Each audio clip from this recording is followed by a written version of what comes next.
Peacemaker, Season 2, Episode 8. Yes, the finale is finally here. Last night, we finally got to see the conclusion to the story. We got to see some cameos, different teases for the future of the DCU, and some storylines that got conclusions, but also storylines that have yet to come. We are going to be talking everything we saw in Peacemaker Season 2, Episode 8, the finale. But before we get into anything, guys, please, for me, like this video, subscribe to the page, and hit that noti bell. Alright. Peacemaker Season 2 finale. Now, this was something that was presented to us as if it would be full of cameos, full of character development, a bunch of epic scenes, and to be totally honest with you, I was somewhat disappointed. However, that was up until the last 5 minutes of the episode. That being said, we are going to go through this in a linear fashion, so stay tuned until the end of the video. We pick up in the 8th episode, and we see Harcourt and Peacemaker, and they are out on some sort of date. They're at a restaurant, just a cute little moment, and then we do see them finally going on that boat. It's been teased multiple times, referenced throughout this season, so we do get a little bit more context on that, what happens, and then we go to a flash forward where we're back in the present day. We see Peacemaker is in jail. He's refusing to see any visitors, and this is because obviously we know what he's gone through in this season, everything he's lost, and how difficult that's been for him. And he even said, I'm the angel of blank. That being said, we then go over to Argus. We see them exploring the different worlds. And if I'm being totally honest, this is where a lot of my disappointment came from for this episode. And a lot of the doorways were just pointless. We saw an interaction between Flory and the other character. He ended up getting killed, spoiler alert. We see that interaction, and it just, to me, felt like screen time that could have been used for other characters, for other storylines, for something more interesting. I didn't care at all about that little interaction. And even that one character's death, I didn't care at all. It felt like in this episode there weren't really many stakes, especially stakes for the characters that we really care about. And that's the 11th Street Kids, Vigilante, Peacemaker, Harcourt, Adebayo. These are the characters that we care about. And it felt like there were no stakes for almost any of them outside of Harcourt, and if you want to put Judo Master in there, but even then, Judo Master I think is only really quote-unquote at risk one time, and that's when they go through that dimension where it's essentially a giant black hole, and it lasts for about a minute. So again, I think the lack of stakes was one of the biggest disappointments for me in this episode, especially the fact that it was teased as some epic finale that was going to blow people's minds away with cameos and reveals. It fell flat to me. I preferred the season 1 finale much more over this finale. And again, that might just be because there were so many more expectations placed on this season and on this episode in particular. That being said, we do progress through the story. We see Vigilante and Adebayo have the interaction. Again, we need more Vigilante. I'm glad that it was confirmed Vigilante will be returning in future projects. More on that a little later. But we do see that Vigilante is throwing himself just into video games. He is convinced Peacemaker has a plan. He doesn't want to believe that his friend is just giving up and kind of throwing in the towel because he's Peacemaker. And we know Adrian looks up to Peacemaker like a big brother. That's a really big story point in not only this episode, but the entire series. And Adebayo then tries to convince Vigilante that the only way to get Peacemaker out of there is by using the blood money. Vigilante obviously does not want to do this. Why? Because it'll put a curse on them. And again, it's this little type of humor, these little interactions with him and characters that I just really enjoy. Because Adebayo sees right through this and is like, okay, well, I guess I'm willing to get a curse put on me for Peacemaker. I guess I'm his real best friend. And you have that little back and forth between the two of them where Vigilante's like, well, no, I'm his best friend. I'll do a curse. I'll do anything. Which convinces him to then finally use all that money to get Peacemaker out of there. Peacemaker does get released, although initially he does not want to be. He wants to stay in there. He believes that he is being punished, rightfully so. However, he does eventually get out of there. And it's during this time we see Rick Flag and Argus still going through those different doorways. But as this is happening, more and more Argus agents are getting killed. And Rick Flag is convincing people that the only reason they are doing this, The only reason they're interested in exploring these worlds is for more resources, is to help with overpopulation. And as we progress through the episode, more and more characters are doubting that. John Economos pretty much right away doubts that wholeheartedly. Harcourt then becomes very reluctant and finds it very hard to believe, even to the point where Bordeaux, someone who was so loyal to Rick Flag, has doubts. And not only that, but we see her doubts and everyone else's doubts come to fruition. And that happens when Rick Flag has the meeting where they did in Superman with that different table of people, the one senator, secretary of defense, and he expresses what they're after. And what they're really after was, after finding this planet, they call it Salvation. It is something that does have similar resources to Earth. It is livable conditions, but they don't see any signs of human life. Again, nothing that they picked up on. So it's at this point, instead of presenting this to that council as a potential way to get better resources or help with overpopulation, he reveals their true motives. And these are motives that are shared with Lex Luthor. That's a really important point, that this is not just Rick Flag, it's Rick Flag with Lex Luthor doing this. And that is a secure location to hold metahumans. It is essentially a metahuman prison. And you can tell Bordeaux is not on board with this, not just because she is technically a metahuman, because she is, I think, 80% cyborg after the accident she was in, but I think just her as a person and who she is does not agree with this. And I feel like another part of it is she's disappointed that Rick Flag did not reveal this to her sooner. She had to find out at this roundtable meeting. So we see right there the cracks are not only starting to show, but really starting to take shape between their relationship. And we do see the security counselor, he is pretty much on board with this.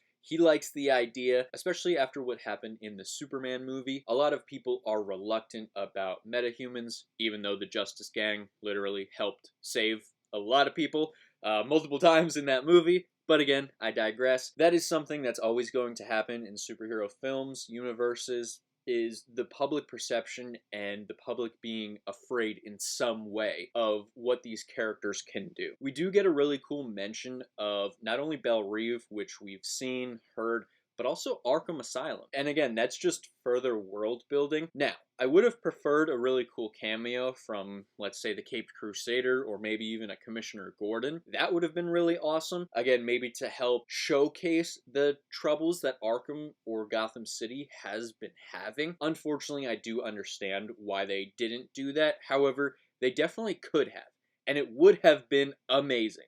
Could you imagine if Batman or Commissioner Gordon just showed up, even if it was a short cameo in Peacemaker? It would have broken the internet. It would have been going crazy. And I would have started this video with my head exploding and saying, oh my god, did you see Batman or Commissioner Gordon or so-and-so? Even if you put Hugo Strange in there. Actually, now that I think of it, Hugo Strange, I might prefer over Commissioner Gordon just because he's literally directly associated with Arkham Asylum. But again, I digress on that matter. We then go to Peacemaker. After he's bailed out, he goes to get all of his stuff. He gets Eagly. John Economos does not stop him, and everyone is like, well, why didn't you stop him? What's going on? And I love that line of dialogue between John Economos and Vigilante, where John is like, well, what'd you want me to do? Tackle him? And Vigilante was like, yes! Yes, I do! And again, that's such subtle foreshadowing, because then later in the episode, they do all confront Peacemaker, and as they're trying to talk to him a little bit, we just see Vigilante come out of nowhere, tackle Peacemaker to the ground, pull out a taser, and tase him until he's unconscious, and then just looks up all calmly and says, okay, I got him. Again, I love that. I love Vigilante. We need more Vigilante. That's probably my biggest disappointment with this season, has been the lack of screen time for Vigilante, and I'm hoping that changes. Again, we get teases for other things to come in the latter half of this episode. That being said, this next scene between Peacemaker and the 11th Street Kids was really, really good. All the actors involved got such a good chance to shine and show that real emotional weight that they do have, and the emotions that the characters are displaying, the connections they all have to each other, and how much Peacemaker really has meant to them. And even Harcourt in this moment includes herself in that. That was all really touching, especially the stuff between Peacemaker and Adebayo. That was just amazing. Again, The vigilante stuff was great. I loved his connection with Peacemaker, saying, hey, you're my best friend, and just always reiterating that to Peacemaker. Because as we know, Peacemaker went through a lot in this season, specifically the last episode, seeing his dad get killed in front of him once again, and then seeing his brother Keith get essentially killed right in front of him. We do know he did end up surviving, even after what Harcourt did. But still, that was really traumatic for him, and that's why he said, hey, death follows me everywhere, you guys don't want me around. But they're telling him, no, you're our family. Death only follows you when you don't follow what's in your heart, when you don't do what you know is right. And that really does get through to Peacemaker. I wish that it took him a little bit longer to come to that realization. However, I do understand that having them all there, having them all express those feelings to him, meant that much to him, to where it did sway him. And then we get one of the craziest reveals in this season. And as I said, cameos earlier in this video, I wasn't necessarily talking character cameos. And what I mean by that is we have Bordeaux working with Harcourt and Adebayo, now Peacemaker, Vigilante, John Economos, and who else is joining that? Fleury and also Judo Master. But what are they gonna do? What's their organization going to be called? We see them walk out of that building, and we see on the side a big sign that says Checkmate. Now, this is an organization from the comics that runs somewhat parallel to Task Force X or Argus. Sometimes it's run by Amanda Waller, but a lot of times it is run by Sasha Bordeaux. And again, we are going to get a dynamic where I believe Adebayo is going to be the main catalyst, the leader of this group, especially from a logistics standpoint. And then Peacemaker is going to lead the team when they actually go into the field. And in my opinion, the reason that this is so big is because I truly believe the next project that they are all going to appear in, because James Gunn said himself, Peacemaker and Vigilante will be returning. However, it won't be a Peacemaker season 3. I do believe that the next show we will be getting revealed to us, aside from like lanterns or anything that's already officially confirmed, will be Checkmate. I think that they are reworking the Amanda Waller show to be similar to what Checkmate is going to be. And we are going to have now these characters as the main characters. And I'm really interested to see in the different dynamics. Obviously, we had Fleury and Adrian Chase have that little interaction where finally someone is literally sitting there with him, just quizzing him on spiders. Again, John Economos did a little bit, but Fleury is humoring him so much more, even to the point where he goes through all these things with him and he keeps getting them wrong, but then Adrian finally gets one right and Fleury is impressed. And their banter between each other, I'm so excited to see that progress and see that friendship blossom. Again, Fleury wasn't a character that I was really big on this season. However, he has grown on me to the point where I'm so excited to see what they do with him in the future. I do not believe he is Martian Manhunter anymore. Again, that was just kind of a wild shot in the dark. I was way off, but I do believe he will play somewhat of a key role in that new Checkmate show that I believe will be confirmed, probably, if I had to guess, later this year, for a release probably in the next 2 years. That being said, the other major reveal we had at the end of this episode, and that's when Peacemaker gets taken by Rick Flag and Argus, and he gets sent to Salvation. So he is now trapped on that other world. And as we pan out him on Salvation, we start to hear noises of different animals, and it almost sounds like dinosaurs in the background. And why this is so important is because in the comics, they did have a brief comic run where it was titled Salvation, and James Gunn said the next Superman film will directly tie in to the end of Peacemaker. That could mean two things. Number one, it could just mean that it will be somewhat of a hunt for metahumans, and Superman will end up battling Lex Luthor and Rick Flag to help save metahumans, but also have to fight metahumans himself. Similar to how Superman versus the Elite handled it, where they want to do something in a much more drastic fashion, whereas Superman just wants to stop them and put them in prison. He doesn't want to lock them on an entirely different world, because to him, that's not right. He doesn't have the right to decide that for people. He believes in people getting a second chance at the end of the day. The second option is really crazy, and it actually ties into what James Gunn initially titled this first phase, if you want to call it, of the DCU, and that's Gods and Monsters. If you think Gods and Monsters, what are some of your first thoughts? The New Gods. And that comic run that I mentioned, Salvation, do you know what one of the big characters in that run was? Desaad. In that comic run, Desaad was on that planet using it for experimentation and gaining different troops and abilities. For who? Apocalypse. And who's on Apocalypse? Darkseid. If they somehow make this a tie-in to bring in Darkseid, or at least the forces of Apocalypse, and have that be somewhat of the story of Man of Tomorrow, again, I don't think they would have Darkseid be the villain of it.